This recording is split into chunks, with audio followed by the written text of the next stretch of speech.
MBBS तो 14 साल का सश्रम वनवास है, वनवास। क्योंकि मंत्रा मौसी के लौंडे ने एमबीबीएस लेके अपनी बजाई थी, तो मेरी माँ कैकई बनने से कैसे पीछे हटती। अपने घर भी शहीद पैदा हो, तो सगे बेटे को इंजीनियरिंग के लिए भेजा और सौतेले को मेडिकल कॉलेज, ताकि जब तक वो डॉक्टर बनेगा उसके टट्टे तो सूख जाएंगे, फिर वंश तो सगा वाला इंजीनियर ही आगे बढ़ाएगा ना। अरे यहाँ तो 16 सब्जेक्ट के सिर्फ नाम याद रखते रखते ऐसे गजनी टाइप फीलिंग होती है यार। चिट बनाने की तो भूल ही जाओ, और अगर गलती से चिट बना भी ली तो एक एक आंसर चित्रगुप्त के बही खाते जितना लंबा होता है। अब घुसाओ कहां घुसाओगे। स्टडी के दौरान अगर 2 वीकेंड क्लबिंग के लिए चले जाओ तो इतनी गिल्टी फील होती है जितनी सोनिया को राहुल पैदा करके नहीं हुई होगी। उड़ता पंजाब देखिए, डॉक्टर्स की हालत ना आलिया भट्ट के कैरेक्टर जैसी है। साली आधी से ज्यादा जिंदगी एक खुशहाल जिंदगी के पोस्टर देखते देखते ही बीत जाती है, फिर साला ये पता नहीं चलता कि आप लल्लू बने या फुद्दू या दोनों।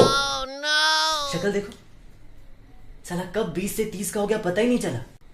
2 साल पीएमटी की तैयारी, 3.5 साल एमबीबीएस की चढ़ाई, 2 साल वापस पीजी एंट्रेंस की तैयारी और 3 साल की एमडी के बाद आप जब थोड़ा सांस लेते हो ना और इधर उधर देखते हो तो पता चलता है कि आपके यारों दोस्तों को कमाते हुए तो 3-4 साल हो गए बे। अगर डॉक्टर लड़का है तो शादी के बारे में सोचेगा 29 का होने के बाद, और अगर स्पेशलाइजेशन के बाद सोचे तो 32 का होने पे। तो लड़की नहीं आंटी मिलती है।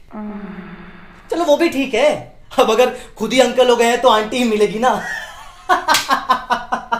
लेकिन असली पॉइंट अब है, क्योंकि जिसको शादी करनी है उसको डिग्री से करनी है। गायनी वाली को पीडियाट्रिशियन चाहिए, एनेस्थीसिया को सर्जन चाहिए, इंसान तो किसी को चाहिए ही नहीं। एनाटॉमी में कैडेवर की बदबू से भले चील कौवे मर जाए, लेकिन आपको ऐसे इंटरेस्ट दिखाना होता है जैसे पिज्जा बनाने की कुकरी क्लास चल रही है। आहा, फार्मा में मेडिसिन के नाम रटते रटते दिमाग की हार्ड ड्राइव खत्म हो जाती है। लेकिन हर साल न्यू जनरेशन ऑफ मेडिसिन ऐसे जुड़ते हैं सिलेबस में जैसे ऑस्ट्रेलिया बराबर पॉपुलेशन इंडिया में। शरीर और बीमारियों के बारे में पढ़ते पढ़ते इंसान खुद एक महामारी बन जाता है। और ये सब उस मुन्ना भाई एमबीबीएस ने शुरू किया था। लोगों को लगता है एमबीबीएस क्या होता है? लड़की पटाओ, आइटम नंबर करवाओ, जादू की झप्पी दो, बस हो गया एमबीबीएस। लेकिन साला यहां चैन से टट्टी करना भी नसीब नहीं है। और ये सारी पढ़ाई होती है फ्रस्ट्रेटेड प्रोफेसर्स और कमीने सीनियर्स की छत्र छाया में। इनकी चाटते चाटते भले तुम्हारी जीभ में छाले पड़ जाए, लेकिन ये खुश नहीं होते। फिर भले ही तुम्हारा एसहोल ट्यूबवेल बन जाए, दे डोंट केयर। ये कोई बिग बॉस वाली डॉली बिंद्रा से कम थोड़ी ना है, इनको कभी भी गुस्सा आ सकता है। पढ़ाई क्यों नहीं की, याद क्यों नहीं है? और अगर पढ़ा है और याद है और जवाब दे दिया तो अपने आप को हीरो समझते हो? तुम यहां आए क्यों? अरे तुम सांस क्यों ले रहे हो? मैं तो कहता हूं तुम जिंदा क्यों हो? आइंस्टाइन ने कहा था कि दुनिया में 2 चीजें इनफाइनाइट है, एक यूनिवर्स और दूसरा चुतियापा। भाई यूनिवर्स का तो पता नहीं, लेकिन चुतियापे के बारे में आइंस्टाइन को किसी डॉक्टर की क्लिनिक में ही पता चला होगा। डॉक्टर साहब, ये दवाई लेना जरूरी है क्या? नहीं, बिल्कुल जरूरी नहीं है। सिगरेट पीना जरूरी है, दारू पीना जरूरी है, हफ्ते भर बिना बात के व्रत रखना जरूरी है, वो नाली के बगल वाली पानी पूरी खाना जरूरी है। दवाई लेना बिल्कुल जरूरी नहीं है। अरे मैं तो कहता हूं कि तुम भी जरूरी नहीं हो। तुम मर भी गए तो दुनिया थोड़ी ना रुक जाएगी। डॉक्टर साहब, इसका कोई साइड इफेक्ट तो नहीं होगा? ये दारू, सिगरेट, पिज्जा, बर्गर, समोसा, कचौड़ी ये सब खरीदने से पहले तो कभी साइड इफेक्ट्स की घनघोर चिंता नहीं सताती?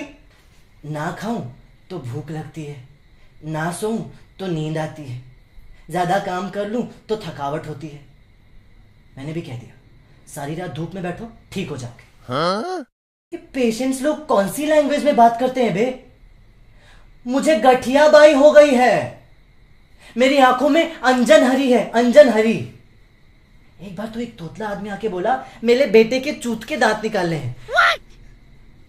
कहा के? अरे भाई लोगों, इतना तो रहम करो कि इंसानों वाली लैंग्वेज में अपनी बीमारी के बारे में बताओ, फिर हम भी इंसानों वाली हैंडराइटिंग में लिखना शुरू कर देंगे।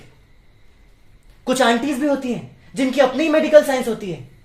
डॉक्टर साहब, हींग लगा ली थी तो अब गैस नहीं है, पेट में दर्द है तो हल्दी वाला दूध पी लिया था, मैंने अपनी गांड में पीपल के पत्ते डाल लिए थे लेकिन अभी भी दर्द है। अरे बहन जी, अगर तुम खुद ही मेडिकल साइंस की वैष्णो देवी बन रही हो तो मेरे पास क्यों आई हो? अब तक तो वेटिकन के पोप ने भी आपको चमत्कार घोषित कर देना चाहिए था। श्री रामचंद्र कह गए सिया से ऐसा कलयुग आएगा, टेक्नोलॉजी के पकोड़े खाकर पेशेंट डॉक्टर के मुंह पे हगने आएगा। आजकल हर दूसरा पेशेंट क्रॉनिक गूगलाइटिस से ग्रसित है। बिना टेस्ट रिपोर्ट और एक्सरे के अपना डायग्नोसिस खुद ही बनाकर आ जाते हैं। डॉक्टर साहब, मुझे इरिटेबल बाउल सिंड्रोम है। पूछने आए हो या बताने? एफबी पे स्टेटस ही डाल देते, लोग दवाइयां भी वहीं लिख देते। वे कल तो हद ही हो गई। एक पेशेंट के सामने मैंने छींक दिया, कहा सॉरी थोड़ी सर्दी है। भैंचोद वो पेशेंट उठ के भाग गया। कहता है पहले अपना इलाज तो कर ले, बाद में मेरा करना। अबे हम क्या एक्समैन हैं? इतना स्टीरियोटाइप है हम कि क्या बताओ। अगर आंखों पे चश्मा ना लगाओ ना तो लोग डॉक्टर नहीं मानते। भाई ये पेशेंट्स के घर वाले हमें ऐसी नजरों से देखते हैं जैसे अभी अभी सावधान इंडिया में हमारी फोटो देखकर आए हो। क्योंकि उनके हिसाब से जो हॉस्पिटल आया था वो तो बीमार था ही नहीं, वो तो बाहुबली था। है उसे तो दवाइयां देकर हमने गुटखा खाने वाला मुकेश बना दिया। ये झाड़ फूक बाबा मंत्र शंत्र वाले, ये सब इनके लिए सल्लू बाबा जैसे होते हैं। भाई जो भी करेगा अच्छा ही करेगा। और हम डॉक्टर्स मनोज वाजपेयी, चाहे कितनी भी अच्छी एक्टिंग कर लो, फिल्म तो फ्लॉप ही होनी है। भाई मैं तो सोचता हूं कि एप्पल की खेती करना शुरू कर दूं और दुनिया भर में मुफ्त में एप्पल बांटूं। क्योंकि डॉक्टर की कीमत तो है नहीं, एप्पल की जरूर है। अब तुम मुझे बताओ, अगर तुम्हें कैंसर होगा तो तुम एप्पल खाओगे या डॉक्टर के पास जाओगे? बताओ।